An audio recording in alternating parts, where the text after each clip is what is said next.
Informasi yang diberitakan oleh media-media Israel itu ternyata sebuah kebohongan, sebuah hoax ya, yang mungkin niatannya untuk menggambarkan bahwa Hamaslah yang kalah karena meminta gencatan senjata terlebih dahulu.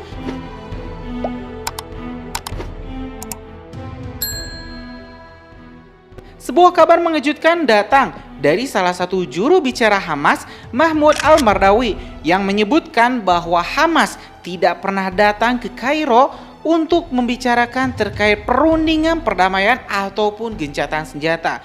Tentu teman-teman semua, ini membuat publik shock, publik kaget lantaran beberapa hari yang lalu teman-teman, banyak sekali media-media internasional termasuk Indonesia yang mempublikasikan bahwa pejabat tinggi Hamas atau delegasi tingkat tinggi Hamas telah sampai atau datang di Kairo untuk duduk bersama membicarakan terkait proposal gencatan senjata yang dinegosiatori oleh Qatar, Mesir, dan juga Amerika Serikat.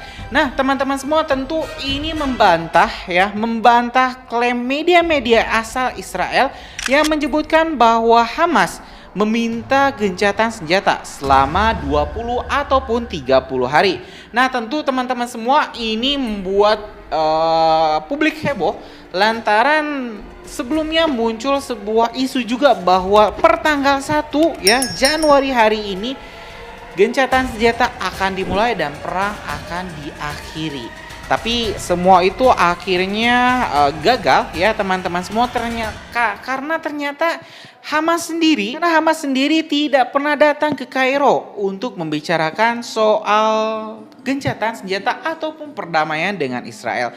Nah teman-teman semua, informasi ini kita dapat dari Tribun News di artikel yang berjudul Hamas bantah laporan perundingan gencatan senjata di Kairo. Nah teman-teman, biar informasinya lengkap, kita bakal baca dulu press release-nya.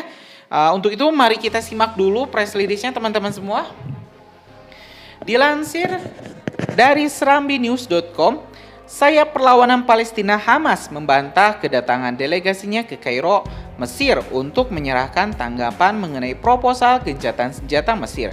Tidak ada delegasi Hamas yang berada di Mesir saat ini, kata pemimpin Hamas Mahmoud Al-Mardawi kepada saluran berita Al-Mayadin pada 29 Desember 2023 lalu. Ia menekankan bahwa tidak ada tanggal resmi di Mesir untuk delegasi Hamas pada saat ini. Mardawi menambahkan bahwa posisi Hamas jelas dan tegas bahwa tidak ada negosiasi ataupun pertukaran tanpa menghentikan agresi. Dia menekankan bahwa tujuan agresi Israel di Gaza dilanggar sehingga tidak ada yang lain selain kekalahan. Hamas belum mengeluarkan pernyataan resmi terkait hal tersebut. Dalam pesan audio yang dirilis pada tanggal 28 Desember, juru bicara militer Brigade Qassam Hamas, Abu Ubaidah, menegaskan kembali bahwa tidak ada kesepakatan, pertukaran, ataupun proposal lain yang dapat kami terima sebelum agresi terhadap rakyat kami dihentikan sepenuhnya.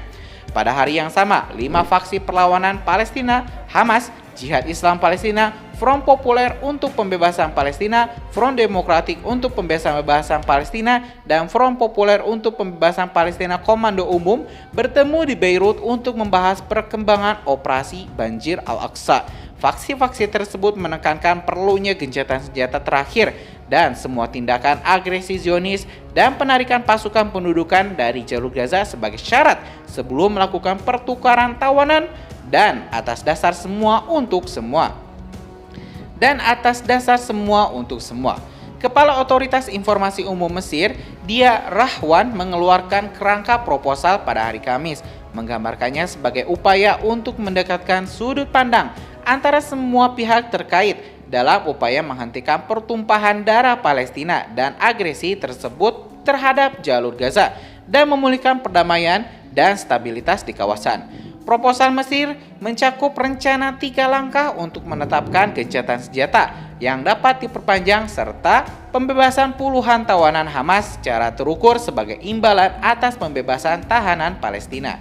Proposal Mesir juga meminta para pihak untuk berkomitmen melakukan gencatan senjata selama 48 jam sebelum melaksanakan proposal, sehingga kedua belah pihak dapat menyikapi nama-nama mereka yang dibebaskan pada tahap pertama dan kedua, baik dari Israel ataupun Hamas. Proposal tersebut juga menyatakan bahwa Mesir, Qatar, dan Amerika Serikat bertanggung jawab penuh atas koordinasi pembentukan pemerintah teknokratis yang akan mengelola jalur Gaza dan tepi barat setelah gencatan senjata menyeluruh diumumkan. Ya teman-teman, jadi informasi yang diberitakan oleh media-media Israel itu ternyata sebuah kebohongan, sebuah hoax ya, yang mungkin niatannya untuk menggambarkan bahwa Hamaslah yang kalah karena meminta gencatan senjata terlebih dahulu. Tapi rupanya di sini teman-teman semua, Hamas ya lewat barusan salah satu pimpinannya Mahmoud Al-Madain mengatakan bahwa Hamas tidak pernah datang ke Kairo. Tidak pernah ada satupun pejabat Hamas ataupun petinggi Palestina yang di Gaza ya yang datang dan duduk bersama Israel untuk membahas soal gencatan senjata. Jadi itu semua adalah sebuah kebohongan. Bahkan pada tanggal 27 yang lalu ya, 27 atau 28, jubir Hamas yang sangat terkenal Abu Ubaidah telah menegaskan kembali bahwa Gaza ya harus steril dari Israel. Israel harus hengkang, baru Hamas akan membuka opsi pertukaran sandera ataupun gencatan senjata. Nah, ini teman-teman semua yang hari ini yang kita dapatkan informasinya, rupanya gencatan senjata tidak jadi ditegakkan dan perang tetap akan berlanjut. Kita pun tidak tahu teman-teman semua kapan agresi kemanusiaan ini, agresi militer Israel ke Gaza ini akan berakhir, dan kita pun tidak bisa menghitung berapa puluh ribu total yang akan gugur akibat serangan-serangan udara Israel yang menargetkan warga sipil di Gaza. Tentu teman-teman semua, Supreme Dictator akan terus mengupdate informasi-informasi terkini terkait konflik di Gaza. Karena itu teman-teman semua yang belum subscribe dan belum nyalakan notifikasinya, silahkan di subscribe dan dinyalakan notifikasinya biar teman-teman tidak tertinggal informasi menarik lainnya dari Supreme Dictator. Oke, mungkin itu saja teman-teman informasi kita hari ini. Kita bakal lanjut di video selanjutnya. Assalamualaikum warahmatullahi wabarakatuh.